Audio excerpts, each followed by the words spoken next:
समुद्राच्या अगदी जवळ असलेले प्रियदर्शनी पार्क. चला तर मित्रांनो, आज आपण मुंबईमधील असणाऱ्या प्रियदर्शनी पार्कला निघालो. ग्रँड रोड रेल्वे स्टेशनवरून प्रियदर्शनी पार्कसाठी सर्वात जवळचे रेल्वे स्टेशन आहे. ग्रँड रोड रेल्वे स्टेशनवरून 104 नंबरची बस पकडली आणि आम्ही पोहोचलो प्रियदर्शनी पार्कला. प्रवेश विनामूल्य आहे. प्रवेश केला, डाव्या बाजूला फूड स्टॉल आहे. पहिला आम्ही समुद्र किनारी गेलो. थोडा वेळ बसलो, खूप शांत वाटलं. बसून तुम्ही पूर्ण व्ह्यू पण बघू शकता.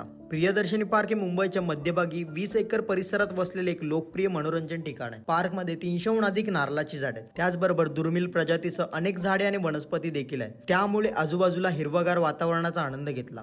टाकाऊपासून टिकाऊ स्ट्रक्चर बनवले आहेत. त्याचबरोबर लहान मुलांसाठी खेळण्यासाठी स्वतंत्र गार्डन आहे. पार्कमध्ये 400 मीटर 8 लेन ऑलिम्पिक ट्रॅक आहे. योगा, जॉगिंग, चालणे अशा विविध क्रियाकल्पांसाठी योग्य वातावरण देणारे हे उद्यान सुस्थितीत आहे. हे उद्यान खूप मोठे आणि भव्य आहे. उद्यानात सर्व व्यवस्था आहे. तुम्ही तुमच्या संपूर्ण कुटुंबासह येथे येण्याचा आनंद घेऊ शकता. उद्यान सकाळी 7 ते 11 आणि संध्याकाळी